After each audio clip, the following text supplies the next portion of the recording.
Kwanza tumekuwa na kikao kizuri, tulialikwa na Mheshimiwa Waziri Profesa Palamagamba Kabudi, na mkutano huu ulikuwa unataka kujua nini ambacho klabu ya Young Africans inakiendea kwenye discussion ya mchezo wa 184 dhidi ya Simba uliopangwa kucheza tarehe 8 mwezi wa 3 2025.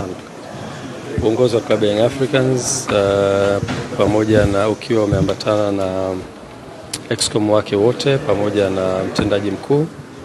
uliweza kukutana na Mheshimiwa Waziri na Mheshimiwa Naibu Waziri, Mheshimiwa Katibu Mkuu, Mheshimiwa Naibu Katibu Mkuu na mwenyekiti wa Baraza la Michezo la Taifa kwa ajili ya kujadili kitu ambacho kilitokea. Bahati nzuri klabu ya Young Africans kupata nafasi ya kufikisha yale ambayo ni ya msingi kabisa yanayohusiana na mchezo ule, na baada ya kufanya hivyo platform ambayo Mheshimiwa Waziri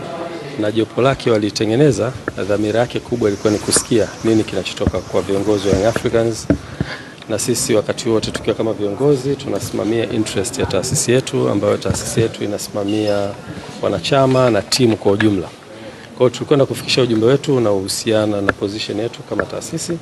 lakini pia Mheshimiwa Waziri na timu yake wakatusikiliza kwa kirefu, wakapata nafasi ya kuuliza maswali, kutaka kujua, na tuliweza kufikisha ujumbe wetu vizuri. Na Mheshimiwa Waziri alikuwa na mwanzo mzuri kwa kueleza kwamba platform hiyo sio platform inaweza kufanya maamuzi, isipokuwa ni platform ya kutafuta solution ya tatizo ambalo limetokea. Kwa hiyo alikuwa anataka kujifunza kutoka kwa Young Africans nini hasa kinachowasibu na nini position yao. Kwa hiyo tumeweza kufikisha yote ambayo tunastahili kuyafikisha kama viongozi, ambayo yanabeba ujumbe wa kamati ya utendaji, lakini ujumbe wa wanachama wetu na wapenzi na mashabiki waliokuwa nchi nzima.